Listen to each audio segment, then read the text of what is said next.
Steam has announced its plans to render 2 million PC gamers homeless by the end of the summer Steam sale. In other fake news, this is the Nuclear Grenade Podcast. 5, 4, 3, 2, 1.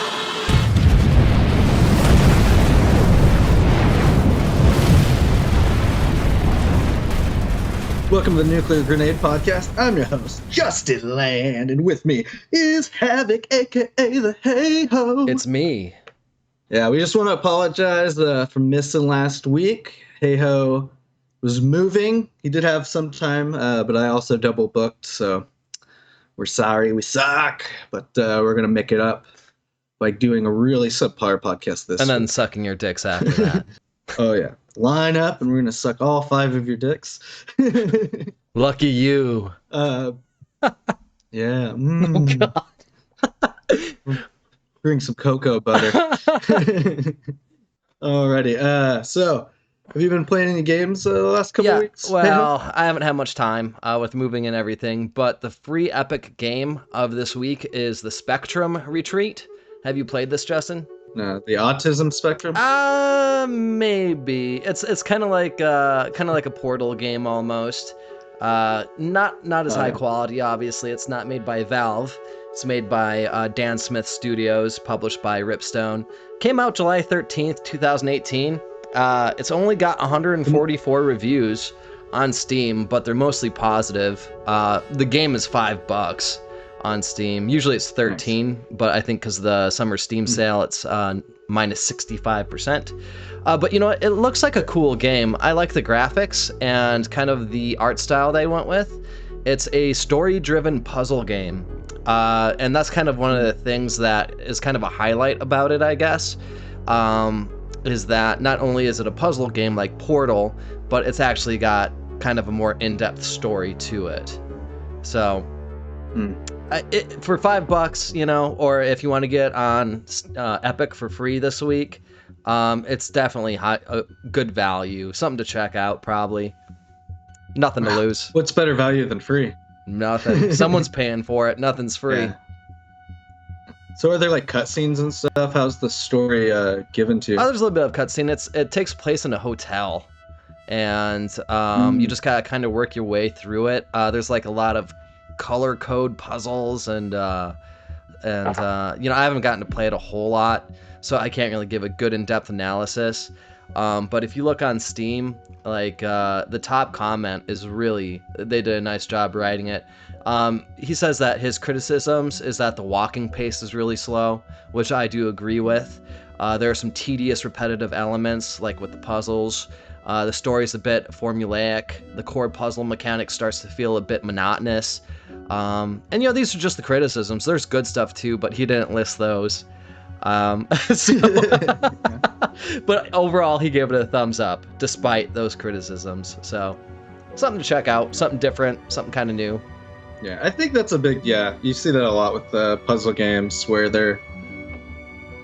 it's hard to make like a puzzle game of any decent length, especially long enough to portray a storyline where the puzzle mechanics don't get a little tiresome, you know, unless it's like totally different puzzles from room to room. Well, even with Portal, like, you got the portal gun and you gotta use that to beat the whole game pretty much.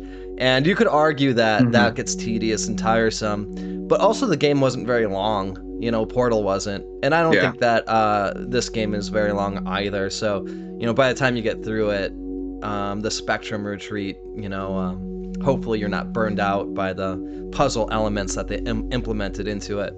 Yeah, I'll say with Portal, though, they did a really good job, probably because of its length, of adding progressive things to do with the portal gun and ways to like figure the new puzzles out. Like once you start to learn how to like shoot yourself to like to create a loop to give yourself extra momentum and then shoot where you need to go, you know, so you start to figure out things like that, and you use the boxes and try to shoot them into like certain areas. Yeah, you get like the physics down. Yeah. So I always enjoyed that a lot. So I've played a couple games myself. For one, I played some more Wildermyth that got its 1.0 release. I talked about it a little bit before, but it's just like very beautiful looking game. It looks like someone took very colorful, like colored pencils and then made a pop-up book where they played like Dungeons and Dragons with little paper characters, and so it's very great looking. It's a tactics game. The characters learn a lot of abilities, and what's unique about it is as you play through, it's like the storylines are kind of random and semi-roguelike, and you'll gain special like powers, and each character will be totally different, and they'll have different backgrounds that add different types of stats. And I mean, you can turn them like they can turn like into birds. You could have like a fire warrior who slowly gets consumed by like this fire gem, and that one's actually very powerful. I have a character from like my old playthroughs that are like that, and they build up stories and stuff over the generations, and they can pop up in other storylines that you play, and so you can either recruit some of them, or sometimes they might just appear as background characters, and they age and die, and can have kids themselves, and romantic entanglements, and there's just a lot going on. Yeah, they really hit hard on the paper like pop out type of style. It looks really cool, but like the characters are like actually 2D characters. There's like no 3D dimension to them at all, really. From what I'm seeing, it looks really, really cool though. Yeah. Overwhelmingly positive reviews from 8,000 reviews. Yeah, it's a very. It looks really good. I'm glad you're talking about this because it's something that I'd be interested in. Release date June 15th, 2021. It was in early access for a year, maybe two, and I played it when it first came out, but I started playing it again, and I mean, it's just such a great game. Like the way the story part is done is just, I've never seen a game do it like that. And I love the idea of generational characters. That's why I really love Crusader Kings 3.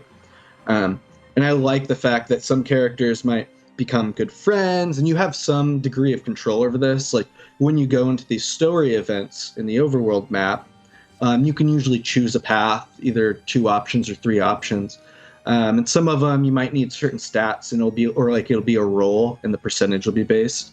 But yeah, it's just very cool. And like the way that your characters change and warp and create these entanglements over time is just really cool. And you can have there's family trees in it, and I don't know. I can't say good enough things about how they've done that. And I mean, maybe I'm wrong, but I haven't seen a game do anything like that. And I believe you.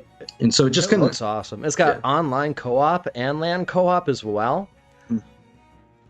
That's pretty crazy. Yeah, they're gonna doing everything right, and the tactics is solid. It's very cool, especially the mages. I really love, because the mages are also unique, where they infuse with the items on the map, the battle maps, and so there might be like a torch or a lantern set up here, and maybe a little bonfire, and maybe a rock over here. And if I infuse with the rock, I can do certain magic abilities based on that, and you'll use the range of the rock to attack from. Or I can infuse with a lantern and then maybe spit fire onto one of the enemies, and each one of those battle what's it called? I guess objects have their own unique powers and abilities, and some can be used for personal empowerment or empowerment of one of your other characters.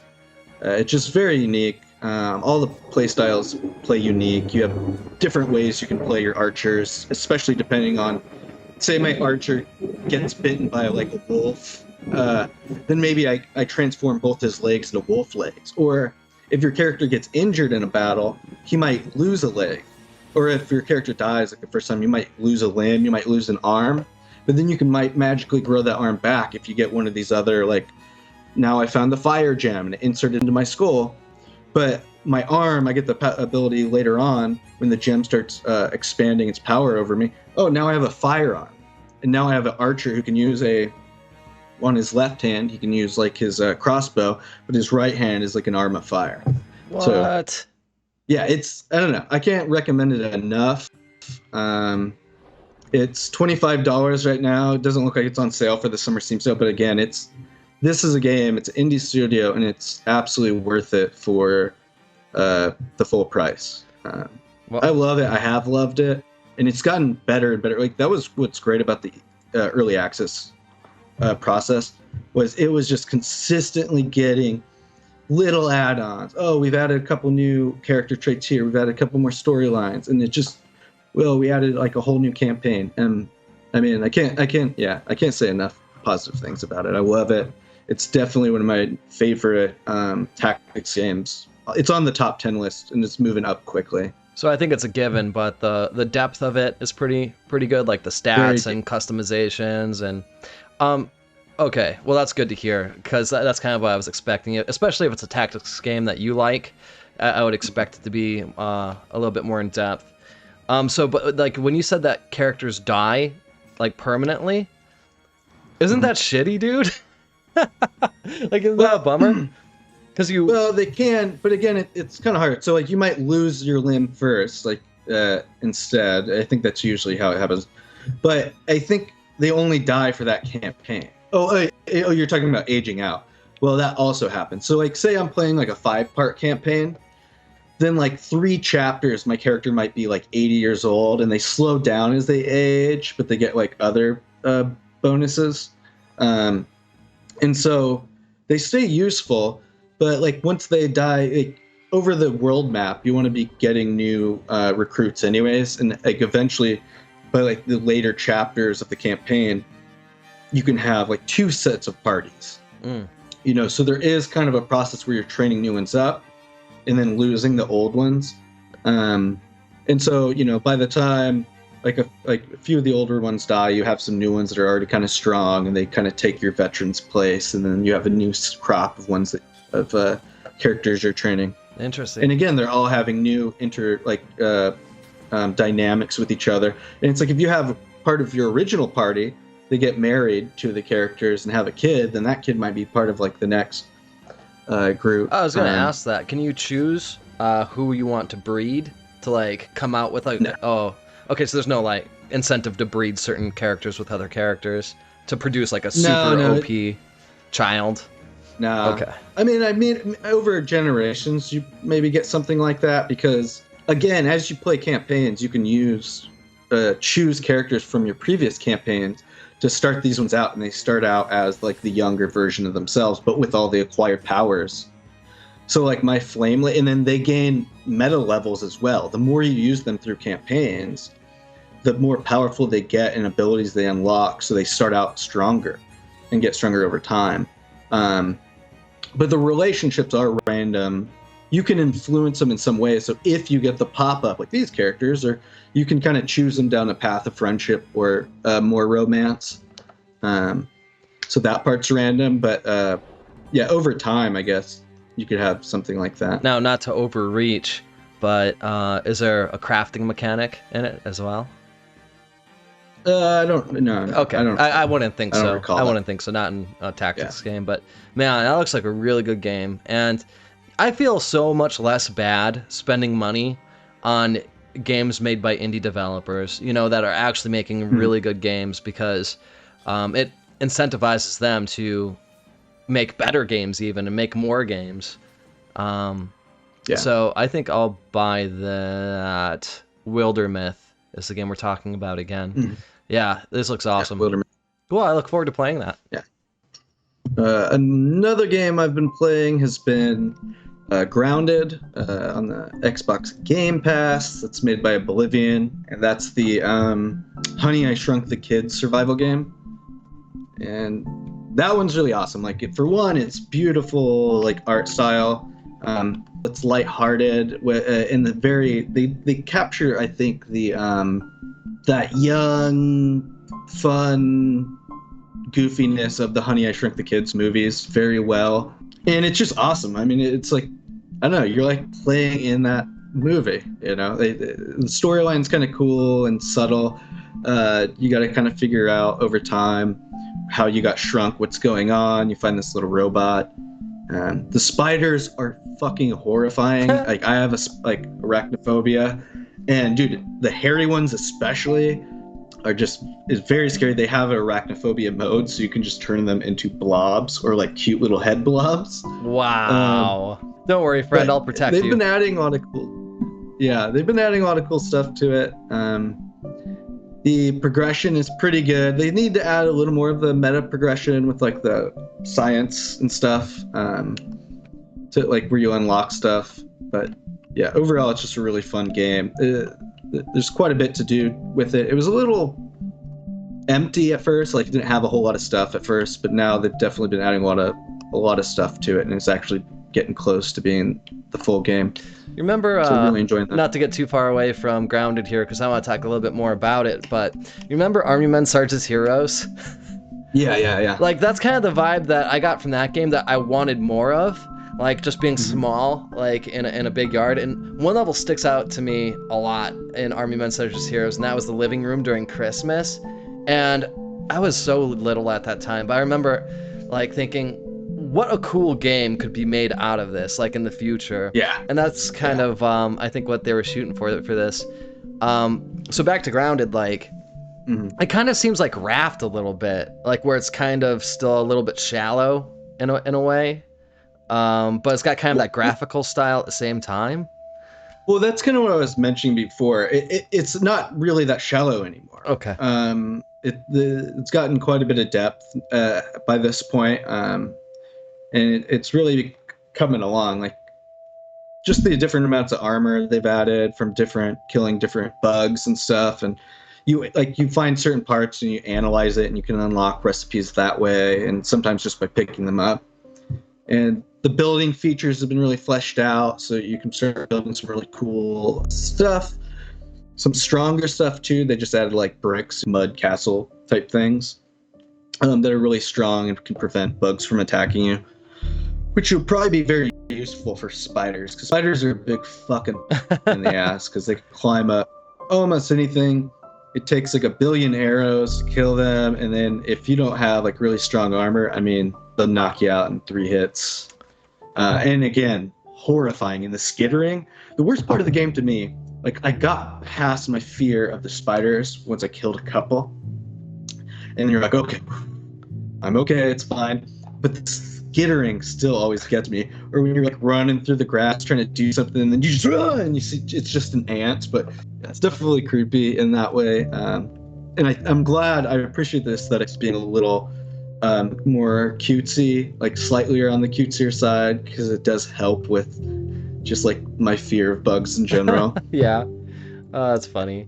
Yeah, well, it looks like a good game, and I'm excited to play that with you.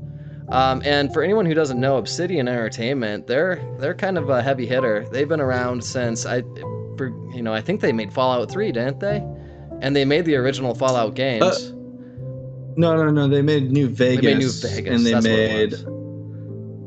Yeah. So they did quite a bit with Bethesda's making like the second one. They did KOTOR 2 and New Vegas. But then they also recently did Outer Worlds. But what's great is Xbox, when they acquired Oblivion like a couple years ago, maybe even just last year. But then when Xbox acquired Bethesda, it gave a lot of people hope that we might get a New Vegas 2, or something where we get that Oblivion, because they're a better storyteller than Bethesda is.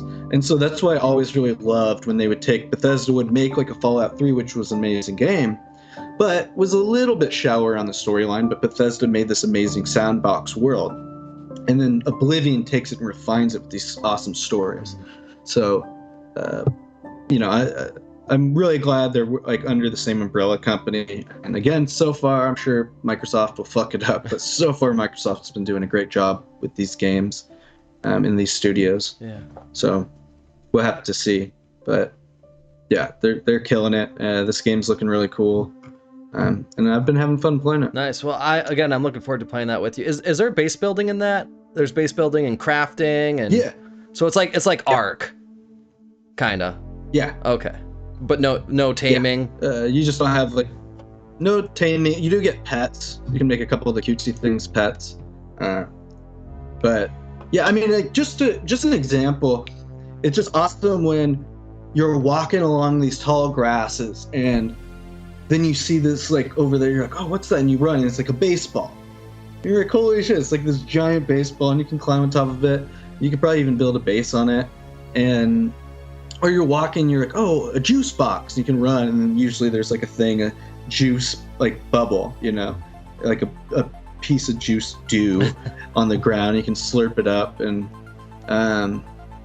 yeah, I don't know. It's very unique the way they do things and the way the survival elements all interplay really well to make it feel like you're in this backyard trying to figure out how to get big again. And the characters all have there's like 4 characters and they all have unique lines and personalities. There's like the jock boy who's like, oh, what? I'm here. Gross. And then there's like the nerdy boy who's like, oh, indubitably, it seems I have been shrunken down. Nice. Yeah, and then there's like the badass girl who's like, I'm gonna take this challenge on. So it's pretty cool. So is it like a point A to point B type of game then? Like, is it like a story where you actually there's an end to it, like, or is it? Well, the ending's not in it yet, for one. I think the story is maybe the least fleshed out part so far, but they've been focusing really on making the game good.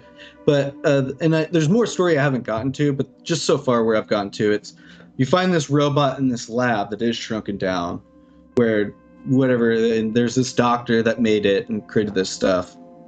And so you kind of piece it together. Some of it is given to you in the form of the robot speaking, but you find little voice audiobooks that will play and you learn a little bit more of the story. So it's kind of done like that, where you're slowly piecing it together. Okay, cool. Before we continue any further, I do want to apologize for anyone who's watching this podcast. I am at my parents' condo, and they're like in their 150-year-old mark. They're just so old that they have really slow internet here.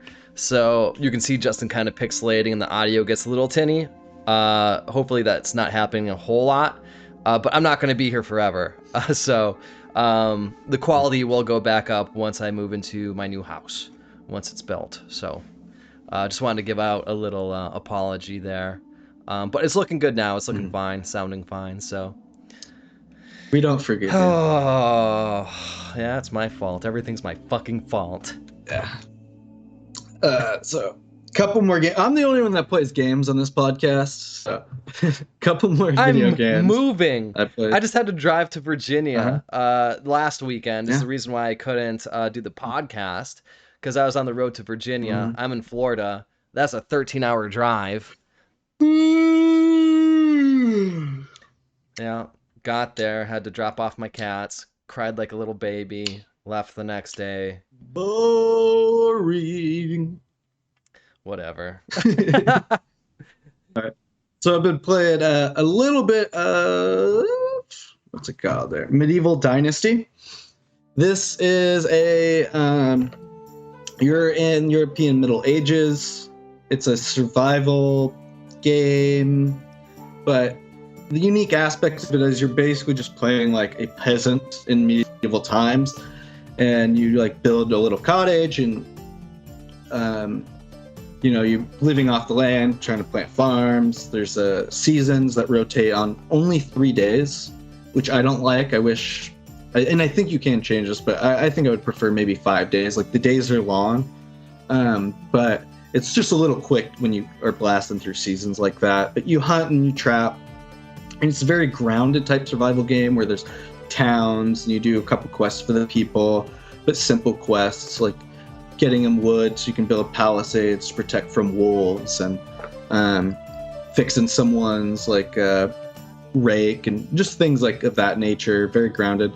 But eventually, the cool part about this game is you can create your own town and have other peasants live and work in your town and do things like they'll go collect wood and take it to the sawmill, and you can get livestock and enact trade, I believe, between other towns and have stores.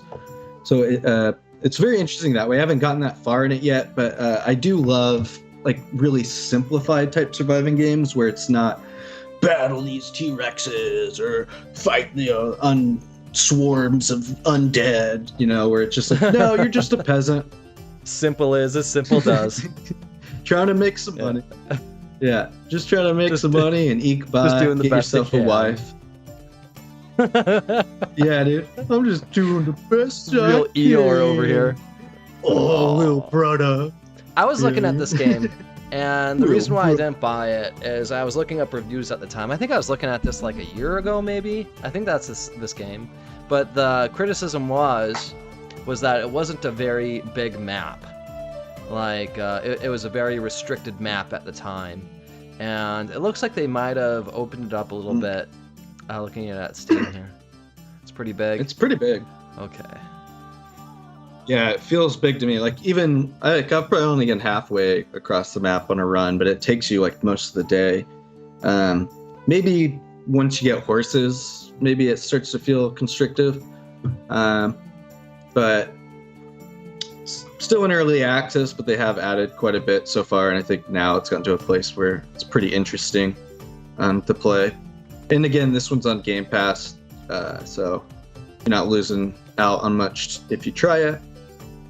But yeah, so far I'm enjoying it. It is kind of like a nice, relaxing one. You don't have to worry too much. There's only like wolves and bears to attack you, but if you're close to town, you don't have to worry about building up defenses over time to defend yourself from hordes. You're just a peasant. So pretty much you were just talking shit about Ark and 7 Days to Die. I got it. Yeah, well, those games, they're cool in their way. But I know. I'm just giving you shit. But this is That's nice to have different. Yeah. And then finally, I just played a couple hours of this, so I don't have like a ton to say. But Iron Harvest, the RTS game, and this one, I don't know how I feel about it. For one, it's one of the coolest styles, like background worlds I've seen. Basically, it's like 1920s, like World War One, but you have like steampunk mechs in it, and it's very cool. Like, I love the idea of these steampunk mechs, and you're in Poland, and that part of it is just really awesome. The world is really cool. The part I don't like is it's one of these RTSs that are very micro-focused, and so a lot of times I can't necessarily react fast enough when I'm doing the battles, because they'll have a ton of guys, but you have to move each individual unit into, go into this building, and you guys line up and hide behind this wall and have these mechs over here. So it can just get a lot of crazy stuff going on, and it's not necessarily as smooth as something like StarCraft is. However, it's worth a play, especially because this one's also on Game Pass. I've enjoyed it. The storyline's pretty cool. I haven't played the multiplayer yet, so I don't know how that is, but overall it's kind of got mixed reviews, but I'd say it's decent, especially if you already have Game Pass. Yeah, it's weird because they had really good reviews, and then the recent reviews are mixed. It was mostly positive, and they had 5,000 mostly positive reviews, and then just recently they've gotten 500 mixed reviews. Developers King Art, I've never heard of them, nor have I heard of the publisher Prime Matter. It was released at September 1st, 2020. So it's been out for a while, so they've had time to work on it and streamline it and kind of fix a lot of the major issues with it. But yeah, it looks cool. And I was talking about it, I think last podcast, about how it'd be nice to see kind of a comeback of the RTS genre, which kind of died with StarCraft and then StarCraft 2. And I would include Command and Conquer into that list. I'm a little biased with that, but it just seemed to disappear from the radar for a decade almost now. So it's nice to see some good RTS games coming out, a resurgence. But yeah, I like that the steampunk graphics and art that they were going with that. What do you think is the appeal of steampunk? I think for one, especially maybe as like American or even like Western societies, you kind of have this nostalgia for the age of industry, and especially like imagining the ways that could have taken. It's also just, I don't know. It's an interesting style. You get kind of like the British European side, but also, you could have these fantastical creations. So I'm not exactly sure. I don't know. I just like it. It's very cool. And maybe because it's not done to death. Yeah, Also. I think so as well. I remember like when I was younger, like when steampunk was kind of a newer thing. It was kind of like it was a very niche group of people who actually enjoyed it. And I found like the older I've gotten, the more I've kind of started to appreciate it. And it is the industrial. I like that industrial vibe, and like that idea that there's a lot of productivity and future that's going to happen. I guess it's hard to define it. I guess anyone who's watching this who has a good way to articulate what makes steampunk so cool, please let us know in the comments section, because it's hard to articulate that. That's kind of a challenge. Yeah, I think maybe we just all love top hats and goggles and airships. Yeah, airships for sure. Yeah, so that's all I've played. I guess we can move on to the news. We don't have a ton of it.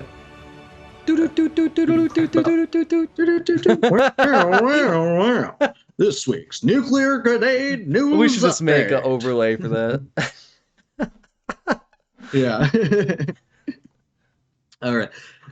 First things first, Summer Games Done Quick 2021 will get started this weekend.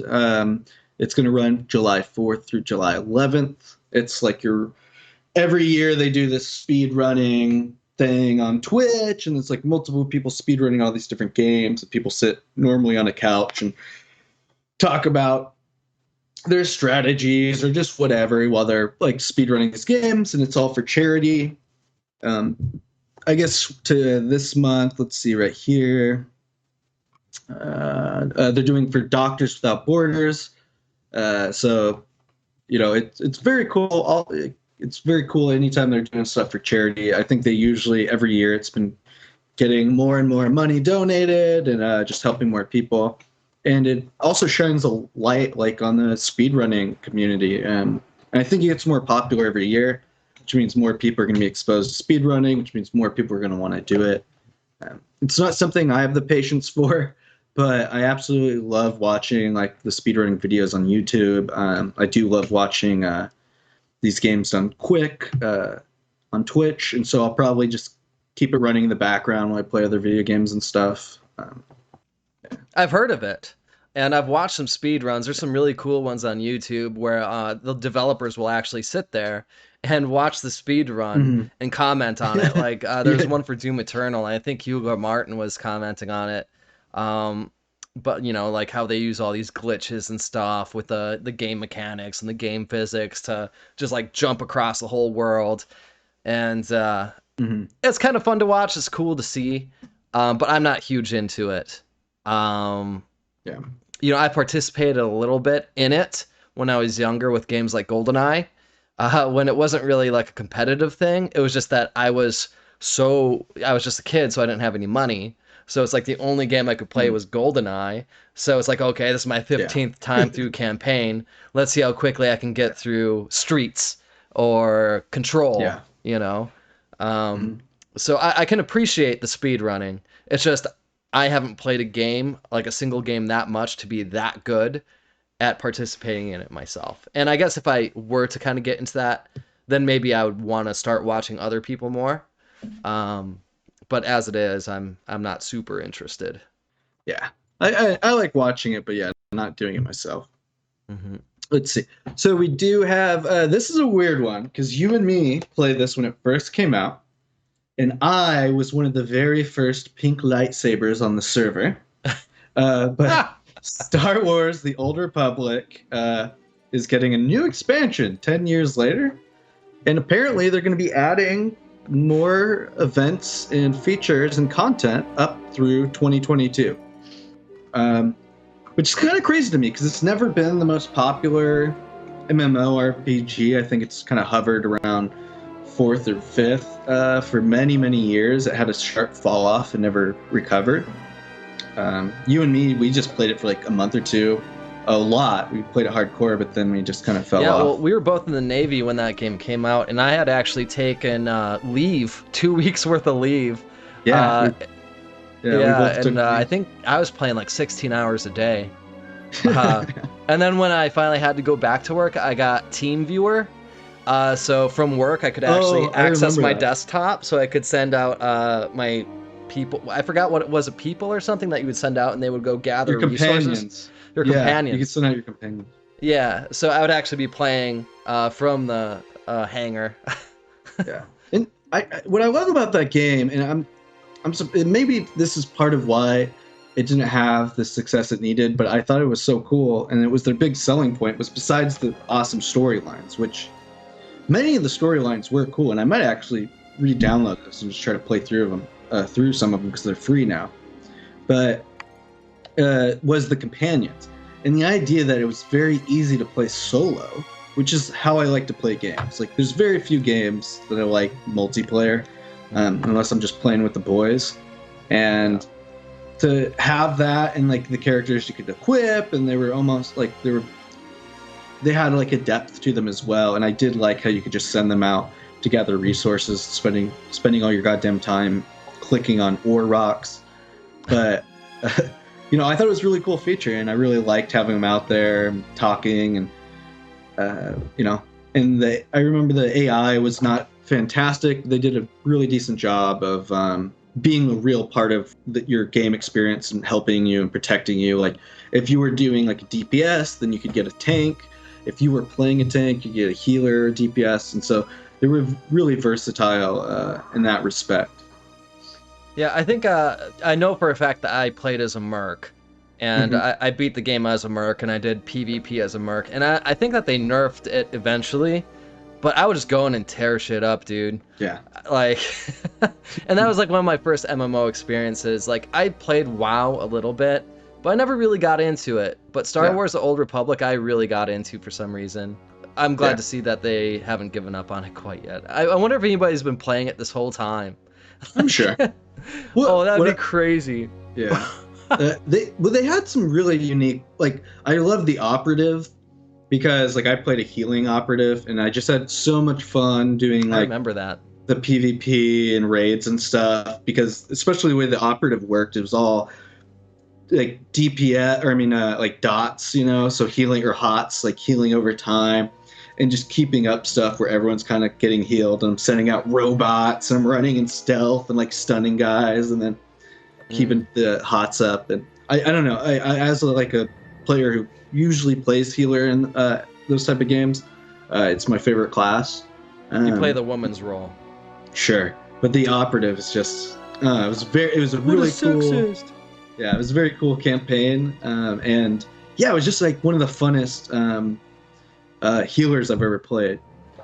Yeah. Well, so what's going on with the DLC? Like, what's the big deal about that? So I guess it's adding it adds up to an extra 5 levels. So you can go up to level cap 80. There's a whole new campaign where there's like a renegade Sith Dark Malgus, and you play through that. It looks like it might add a new flashpoint on a new planet. So yeah, just adds it looks like not a huge update, but like a little something for it. And that's BioWare that Yeah. Oh, that's crazy. It's so crazy. I bet you it's not even the same people. Like, I wonder if anybody from the original team actually had anything to do with this DLC. Maybe it's the same janitor that works in the building. Yeah. I remember when these games were good. Just mopping. Do you have any developers or anything like that you kind of romanticize and do research about? Like, for me, like it's id Software. I don't know why, but the id Software story, I am just a huge fan of. Like Masters of Doom. Like, if you've read that book or listened to the audio book, And then you learn about John Romero and John Carmack and Adrian Carmack and Tim Willits and Sandy Peterson. Like, it's just this really cool story. And it kind of makes you wish that you could go back then when there was so much ahead in the gaming industry. Like, so much hadn't been figured out yet. And little did they know how much was going to be figured out. I don't know. But do you have any developers like that? Like, for some people, it might be BioWare. I know there was a lot of huge BioWare fans. There was Rareware fans. Yeah, I actually think, maybe the old BioWare, I do have some of that because they were just on such a hot streak in my formative years of gaming when I kind of had hit my teenage years where I'm capable of understanding more depth and nuance. And, you're really becoming your own person. All those games are kind of coming out. The original KOTORs, they had this legacy of Baldur's Gate and those games. So, Mass Effect, what was it called? Dragon Jade Age? Empire, Dragon Age. I mean, it was just like money game, all directed really at my interests over quite a long period of time. So maybe them. My favorite right now is Clay, but I don't know if they've been around long enough. I haven't done any research into them. Clay? Yeah. And what did they make? KLEI. They make Don't Starve, Oxygen Not Included, Driftlands. So yeah, they're a really great studio. Really enjoy what they're doing. Have you ever seen a No Clips documentary? No Clips on YouTube? Yeah, he does a really cool job bringing to light all developer stories. If anyone's interested in like developers and what goes into making a game, check out No Clips. Is it No Clip? I think it's just No Clip. No Clip. No Clip on YouTube, and he's got tons of documentaries where he goes and he talks to these developers and asks them questions about how they made the game and what the story was behind it. And I think what you'll find is a lot of these developers have really cool stories because oftentimes there's a few guys, and gals, obviously, that are friends or whatever, and they get together and I don't know, and you have to be good at what you do to come out with an actual game that people want to play. So it's kind of like the sperm that wins the race. Yeah. It's cool to learn about that. Yeah. And those are all really well done, really well researched. That's Danny O'Dwyer, which he's now, I don't know if a permanent member of Giant Bombcast, but he's been on like almost all the podcasts recently. And I think they're doing another show with them coming soon. So yeah, I really, really enjoy his perspective on games. And that guy definitely knows what he's talking about. Yeah, because he's Irish. Yeah. Ooh, top of the morning to you. That was a really good impression. Well, that was really if good. I say anything else, I start sounding Jamaican. Just top of the morning to you. Yeah, that's all I can do. Oh, that's great. And then final piece of news, Sony acquires Returnal studio House Marquee. And then it looks like there's some evidence to suggest they might have also acquired Blue Point. So Returnal, of course, was that roguelike that came out on the PS5. People enjoyed it. I don't know much about it. It's a PC gaming podcast. It's not for babies, but that's cool because that means that game might come to PS or PC. Seems like a lot of the PlayStation games now, after a long time of never coming to PC, they're now being like, after a couple years, we'll put it on PC. So I'm still hoping for Last of Us to come, but who knows? And then I don't know much about Blue Point, but again, that's still basically a rumor, technically, but it looks like they made Shadow of Colossus. Ooh. So it's definitely a PlayStation type company. It really fits their vibe. Do you think Shadow? It seems like they've already been making. Oh, sorry. Go ahead. Do you think Shadow of the Colossus would do well today? Didn't they do a remake? And I think it did pretty well. I don't last year. I don't know if they did. I think they made not a remake, but a remaster. Last year or the year before, and I think it did pretty well. Interesting. Yeah, I remember when it came out, like that was like the game, and I really had a lot of fun playing it. But it was weird because you would have this huge boss fight, and then you'd have to like travel to the next boss fight. But that traveling period was like super uneventful. Like there was nothing to do Yeah. other than the boss Yeah, fights. it's very cool. Yeah, it was interesting. And that's why I was wondering, like, Yeah, I don't know if that would do well today because of that like it was kind of boring, the traveling in between the two boss fights but Well, I think it would do well today because now we have way more technology that they could actually add that stuff without detracting from the overall gameplay experience, like how well it runs. And I think a lot of times what is because the game was so old that, and because the graphics and the fighting of the giants was so awesome, is that they were basically soft load screens. So they weren't. The reason it was so empty is because it's basically loading in the next boss, but elevator. making it seem like it's open world. Yeah, exactly. Yeah. But it also did help create the, and we talk a lot about this, but the ambiance of the game and kind of that loneliness of being in this like dead world fighting these giants like by yourself and with your horse. That did add to it in a positive way. Yeah. Yeah, and I remember when I played that, I was a stoner in high school, in my friend's basement, just super high, eating pizza, playing Shadow of the Colossus. Man, this game is like deep, bro. Yeah. That might have been one of the first games I recall having kind of that Dark Souls like ambiance and dread, that kind of loneliness. But yeah, so I think they could, if they added, now they could maybe add different things in between it. Yeah, that's interesting. I think you're right. They could definitely expand upon it and kind of keep the boss battles how they were, which was super awesome, and fill in the gaps. Yeah, amongst a larger type, action game. Yeah, and that would be a unique game today. There's nothing else really like that.